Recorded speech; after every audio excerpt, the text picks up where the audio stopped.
الكلمة عبد الرشيد هذا السيد رسول الله.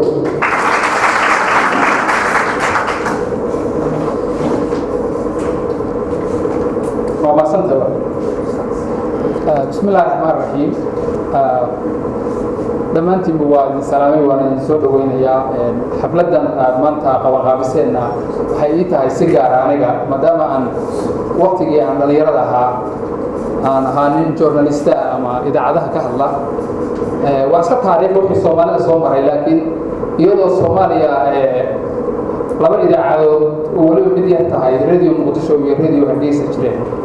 ayaa waxaan bilownay muddo hadda 32 sano laga joogo idaacadda oran jiray radio Kulmis dadka halkan fadhiya qaarkood ma dhalan ma filayaa waqtiga marka qayb bay iyaduna ka geysatay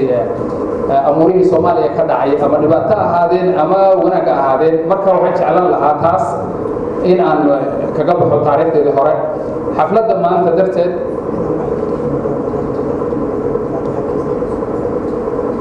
My name is Abdul Rashid Al Sayyid. I'm Somali ambassador. I work dad ajnabi ah oo nala jecel wanaaga xagga journalismka ama warbaahinta Soomaaliya ka socota inay maanta nala joogaan. I'm very happy that foreign journalists who like to support the Somali media houses as well as the Somali exiled journalists who are living here in Nairobi and attended this meeting. sidii oo xildhibaankii iyo raggii kale iga horeeyayba ay ka warameen warfaafinta ama dhinaca warbaahinta dadka ka shaqeynaya ama journalist waxay qeyb lixaad ka yihiin horumarka ama dhinaca walba waxyaabaha ka dhacaya dalka Soomaaliya iyo ummadda Soomaaliyeed ee geesaha caalamka ku kala fiirsan u kala warqaadideeda As the previous MP Awad Ahmed Ashara and those in barnay waxay noo noqon karayaan kulligeen دروس أن نقول المقادمة لكن واحد ما أنت لو فعنا وياه إن جورناليستياش الصوماليين أي قيب أن يرسل كريم أو هرمر له أو البحنمة له أو دلالك النقفعة ما أنت أما أفريقيا ترى أما دلالك لورين ترى وتمر سلاحات أي كجوهر ريان ما أنت واحد لو فعنا وياه إن جورناليست أما ورباهنة الصومالية مرح بنان ما أنت أي هرمر كعيكا سجادي. As we were passed away unprecedented events in our history in the last 2 decades, as we are aware of, we don't have central governments in our country, but we are commending the journalists who has a real ambition to the development in terms of their working in the ground in Somalia. waxaad tihiin maantay runtii haddaad tihiin journalistayaashii qaybaha kala duwan ee warfaafinta ama warbaahintu ka koobanta hadday raadiyaal tahay hadday qoraal tahay hadday idaacadaha ama telefishinada la iska arko tahay maantay sidaa hadda waan sheegay wax lagu faana iyadoo tahay in aad qayb xoog leh ka tihiin sidii ummadda Soomaaliyeed mar kale ay cagaheeda isugu taagi lahayd oo ummad xora oo dawladnimo leh oo qarankii loo jiray Soomaaliya oo dib u soo noqda aad hormood ka tihiin idinkoo kala duwan oo qaybo kala dhisan oo wadanka gudihiisa iyo dibadiisa ku fidsan. As we are politicians, we are very proud of the Somali journalists who are working in this. darteed waxaa nagu waajiba annaga qolyahayaga ama dawladda la shaqeeyeen ama dadka baaxmushariga ha ahaadeen ama qaybaha kale ee bulshada ha ahaadeen inay garab taagaan oo idin noqdaan xayndaab ilaaliya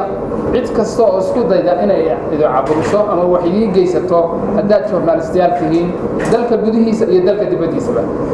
As we are journalists or as we are politicians or the agents of the transitional federal samaysateen sutaga waxay muujinayaan isku tiirsanaantiin sida ururkiina kale in uu yahay calaamad horumar leh oo isku duubnidiina muujinaysa iyo in aad tihiin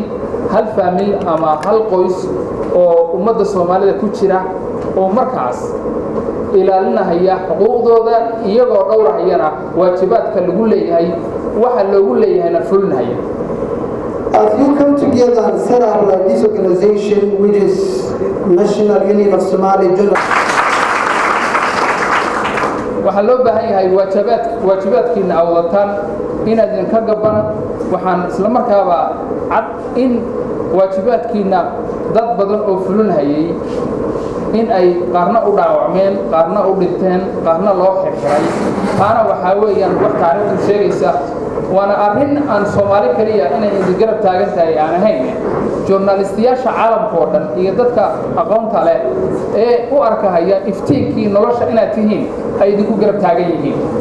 We as the politician or any person in every community can see those sorrow or those xuquuq idinku leeyahay idinkana oo inaad idinkuna aad garataan oo ah inaan la idin tilmaamin ee idinku aan ogsoonahay qaybo badan oo idinka tirsan inay taa iyada garanayaan isuna xisaareen inay ilaaliyaan waajibka lagu leeyahay oo dadka kale ee aan hay'adiina ku jirin ama journalism ku jirin ama hadeen hay'adaha kale ama dawliga ama kuwa dawliga ahayd waajibaadka idinku leeyihiin in warbixin hufan aad ka jeedisaan idinkuna aad taas maanka ku haysaan kuna shaqaysaan. I can say that many of you as a journalist know that inaba ay tahay waxaan u daleeyahay in aanay excuse ama aysan ka dhigan waxay ku marmarsiyoodaan qoliyaha kale ee diidan journalism xor ah inuu ka ambaqaado jamhuuriyadda Soomaaliya iyo adduunkaba. For that comment is what I am mentioning is I don't want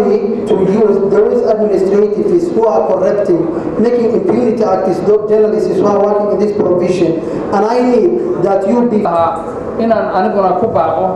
in hay'adiina iyadoo la abuuro hay'ad idin dhaxaysa ama cidii wax tabanaysa ama complaint ama eedso ama wax ka sheegaysa ee idinka tirsanaysa ama dawlad ama xukuumad ama dawlad goboleed wax idinka sheegaysa si idan isugu dhicin sida caalamka ka jirtaba in la abuuro hay'ad kale oo markaa complaint loo dhibiyo cid walba cidii wax u qabta intii toos idinka la idin soo wareeri lahaa ama la idin xiri lahaa ama idin layn lahaa dabeedna taasu ay noqoto garsoorahaas ama dadka waxa loo gudbinaya inay tahay muhiim marka hay'adaasna haddii aanay hadda Soomaaliya ka jirin in aad ka shaqaysaan in la sameeyo oo idinka iyo qaybaha kale ee bulshadu ay ku wada heshiiyaan oo ay noqoto meel idinka kulligiin wakiil idinka ah si wixii la isku qabtaba halkaas loogu bandhigo oo loogu kala baxo oo wixii gar ah oo ka soo baxda ama dacwada oo go'aan lagu qaato ay noqdaan kuwii iyagu markaas noqon lahaa warku kama dambaysa meesha ka soo baxo waayo hadda sida waxa weeyaan isku dhaca la sheegayo waxa weeyaan wixii Soomaalida oran jirtay labadooda kala qabta ayaa bilaabmay nin saxsan iyo nin khaldan baa murmahaya wax kala saaraya male waxyaabaha in haysta waliba dan gaar ah waxay ku jirtaa saxaafadda qofka ee Soomaaliya meel ka jirta ee idinku horseed ka tihiin ee dibadda ka jirta ee caalamka la wadaagtaan in hay'adda la abuuro. I also underline to create is although my brother has made the point, what I mean is to create a commission that all persons or groups who have complained to submit their cases, and that body can be an independent body where journalists as well as the individuals to submit their cases. That's what I mean, and thank you very much. Thank you. ومحسنتين runtii mana ku talagalin laakiin waxay ii tahay sidaan markiiba hadalkayga ku bilaabay fursad weyn oo runtii qeyro weyn ay gelisay in aan idinkala soo qayb galo xafladan maadaama aniga laftigayga journalist ahaan jiray welina aan xiriir fiican u leeyahay miidiyada garan kara hayana waxaan idinka ballan qaadayaa intii aan anigu hadda hay'adaha ka tirsanay dawladda aan ku jiro in aan xoojiyo ilaalinta iyo sharafta miidiyada xorta ee jidha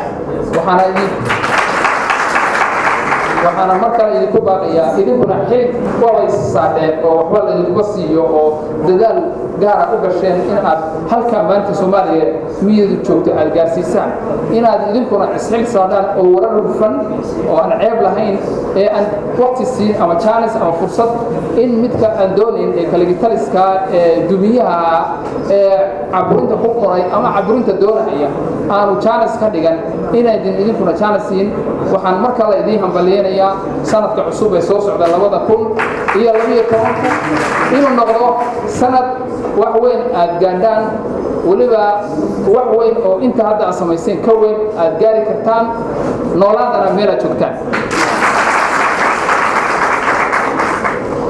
Thanks. To protect journalists is Press Freedom Organization based in New York, although I'm based here in Nairobi.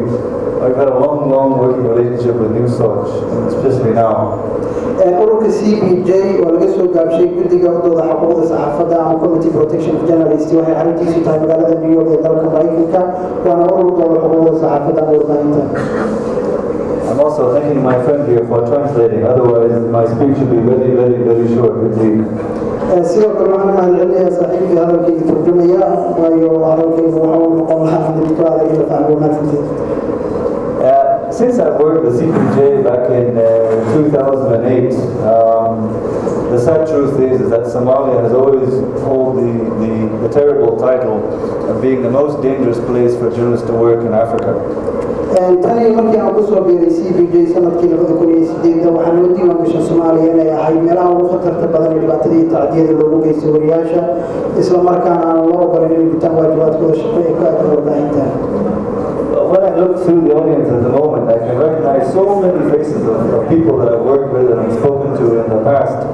And I feel almost embarrassed telling you these things, that it's the most dangerous place to work in Africa, because you were there. I can see some faces of people that I know who basically ran out of the country with only their shirt on their backs, simply for trying to do their job. waxaa halkan iga muuqda wajiyaal fara badan oo muddo is aragnay muddana isla soo shaqeynay xaqiiqda in laga shaqeeyo Afrika oo dalkaad ka timaadeen aad u khatar badan tahay aad baan ugu faraxsanahay wariyaal fara badan oo aan shaqada isku aragnay ama anigoo CPJ jooga ama si kale kulmo isku aragnay inay halkan joogaan in dalkooda in uga soo cararay dhibaatooyin iyo tacdiyo loogu geystay iyagoo ku guda jiray shaqadooda iyo warfaafineed ay u hayeen bulshadooda. English is a much shorter than Somali.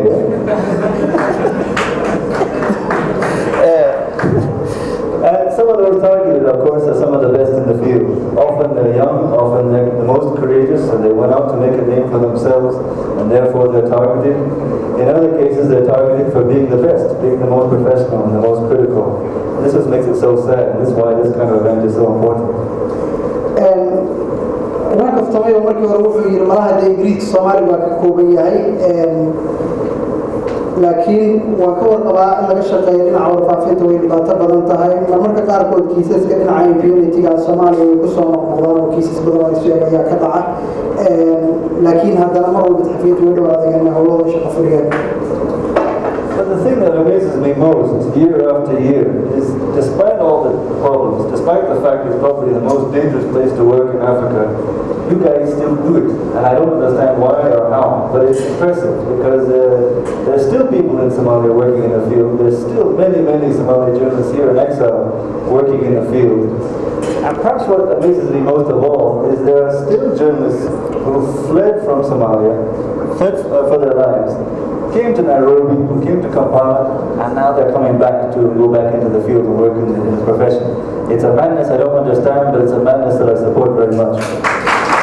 waxyaabaha aad ku cajabgeliyo waxaa la mid ah in mar walba dhagaheena ay ku soo dhacaan how tough life is for those of you in exile, and it's something we really need to work on together as a group, because anyone who flees for their life and then finds themselves going back into the country, risking their lives again, is an indicator of what you must be facing here, both in Nairobi and Kampala and elsewhere. inkastoo muhiim ay tahay dhammaynta impunity-ga ama joorfalkii dhibaateynta saxaafadda loo geysto haddana waxaa muuqatay in saxafiyiin fara badan oo dalkii ka soo cararay halkan Nairobi ama Kampala exile ama qurbo-joog ku ah ay dib ugu noqdaan dalkooda iyagoo khatar gelinaya nafsadooda islamarkaana weli fielding ka shaqeynaya taasi oo aad moodo inay tahay dabaraaday u gaara wariyaasha Soomaalida.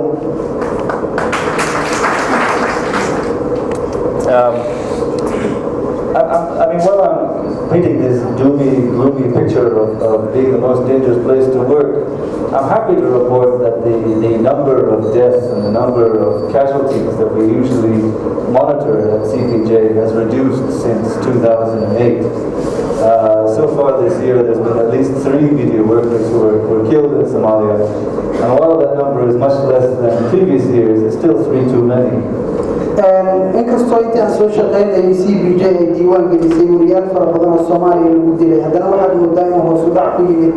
diiwaangelintii ama dilidii wariyaasha sanadkan kaliya waa uu ka badan yahay waa uu ka yar yahay sanadihii hore aad bay u badnaan jireen sanadkan waxaa Soomaaliya ay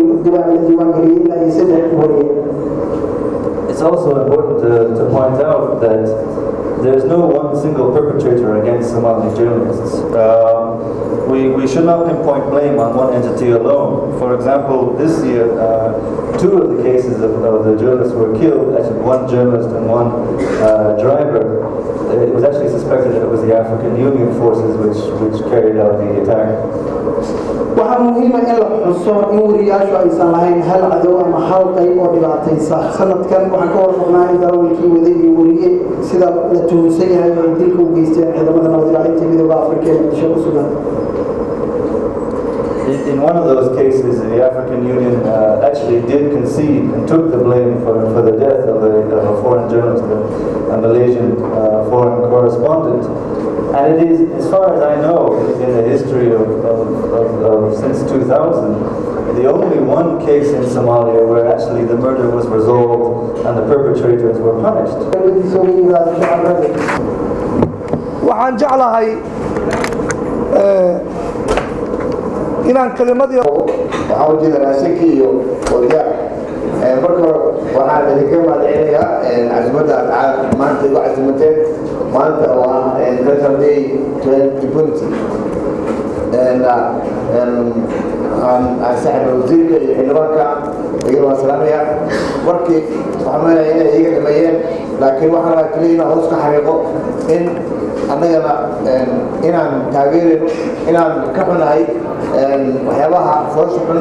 ee lagu sameeyo wariyaasha meel kasta ha ahaada waddan gudihiisa iyo halkaan aan joogno Kenyaba waxaan ballanqaadaynaa inaan arrintaas aan ka dhijinayno wixii aan ka qabanayno insha Allah. idinkana waxaa la rabaa wariyaasha waxaa la rabaa iyagana inay dharkooda ka soo baxaan anigu og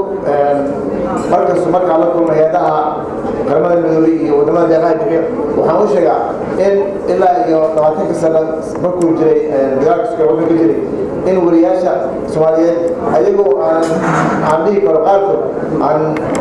aan helin tababaro fiican ay ka soo wariyaan waddanka gudihiisa ay ka soo wariyaan meelaha xabadaha ka dhacay ay dhex taagan yihiin qaarna ay ku dhinteen in loo baahan yahay in la siiyo tababar insha Allah taala wariyo mara qaadeen waana dabagelnaa inta wariyaalaha dhintay oo la sheegay waxaa ilaaha ka barya in ilaahay iyaga jannada ku waraabiyo eheladii iyo qaraabada ka dhintayna samar iyo imaan ka siiyo kuwa dhaawacana ilaahay inuu dhaqso u bogsiyo ilaahay marka warka kuma dheeraanayo waxaan meenahay in qadada la bilaabi doono waana mahadsantihiin asalaamu calaykum waraxmatullahi wabarakatuh